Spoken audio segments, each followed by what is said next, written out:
Hi, I'm your host Chad Torben, and you're watching Tech in 5 with the Hills Technology reporter, Kim Hart.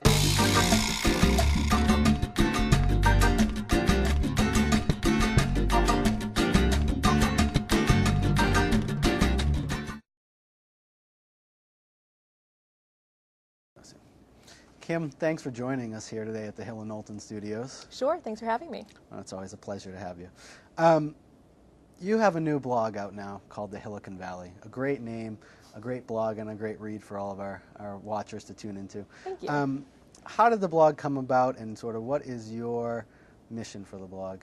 Well, the blog was really one of the main reasons that I went to the Hill in the first place. I thought it was a great outlet for this kind of content, and when we were trying to come up with a name for the blog before it launched, I was talking to editors and just kind of throwing out some ideas, and I kind of threw it out as kind of a joke, just to kind of get across the kind of tone that I was hoping to go for, or trying to make it memorable but not too out there.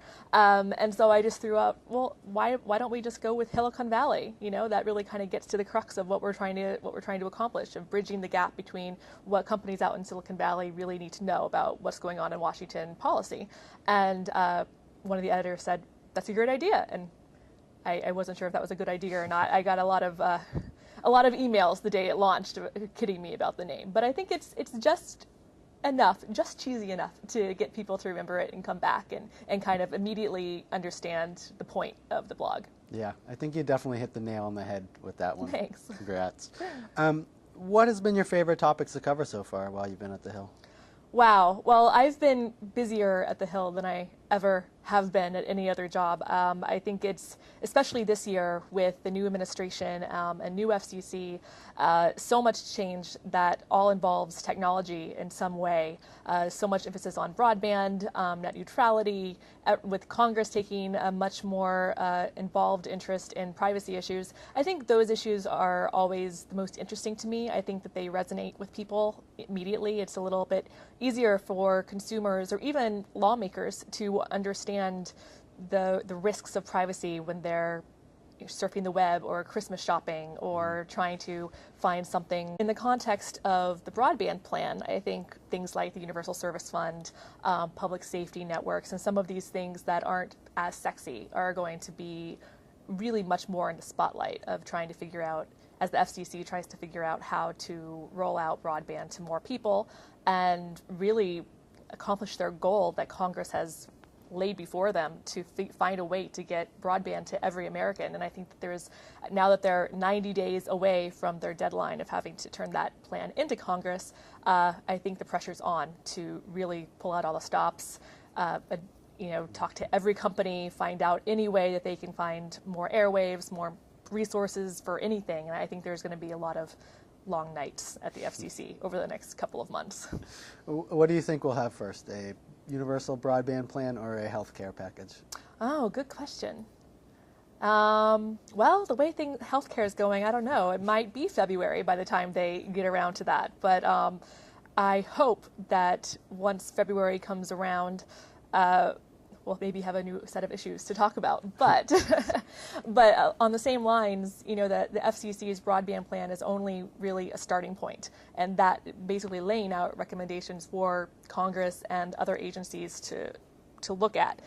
From there, Congress has to decide what things they need to actually put into law, if possible, or legislate in order to make it happen. So I think this is just a starting point, and it's going to be actually the lobbying is going to really ramp up after that once we know where the FCC is heading with this. I think we only have hints at this point. Yeah, there's nothing like DC lobbying to Yes. really carry an issue forward. Right. So, Kim, you spend a lot of time up on the Hill reporting, going to meetings, meeting with lawmakers. What's your favorite part of covering the Hill, and maybe what's your least favorite part about being up there? My favorite part, I think, is just being in the mix. I think I never really quite understood the allure of covering Congress until I started this job and realized that it's just a lot of fun to be there and to see, Nancy Pelosi walk right next to you and not even really notice, and see other really powerful people that you never thought you'd be in the same room with, walk down the hall or be on the subway going down with you. So I think that that's just fun. It's a new experience, and I really like that. My least favorite part about it, probably the marble halls. They're really hard on your feet and your knees. So I've really had to change my shoe choice since being up there. Heels don't work very well anymore. So It must be very loud in the halls. very loud. I always feel like everyone knows when I'm coming down the hall because I'm marching, and you can hear my every click and clack of my heels. But the price you pay, I suppose. Yeah, that's good. Yeah, a lot of people who are watching here are, based outside of DC and probably enjoy hearing the experiences that go on up there. It is a very special place. Like Silicon Valley is a very special place, so I really enjoy the name of your blog. I think it really melds the both worlds that are very unique in their own way. Thank you. And I do hope that one of the plans for the blog is to get out to Silicon Valley and talk to companies in their own element, and so that they don't feel like they always have to come to Washington to get their voices heard in that aura.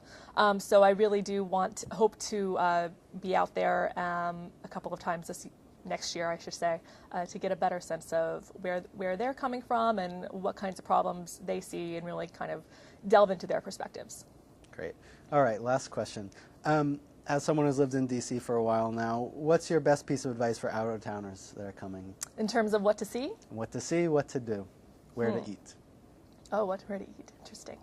I would say, and this may not be too insidery, but one of my favorite places in DC is the FDR Memorial at night. I think it's just the most beautiful place in the city. It's right on the tidal basin, especially at night. All the lights are on, and they illuminate all of the statues and the inscriptions on the stone and the fountains, and you're right next to all the cherry blossom trees on the tidal basin. You can see all the other monuments. It's just one of my favorite places. So definitely a place to check out after sunset sometime. Great. Well, thank you very much, Kim. We look forward to reading more of your stories. Thank you. Okay.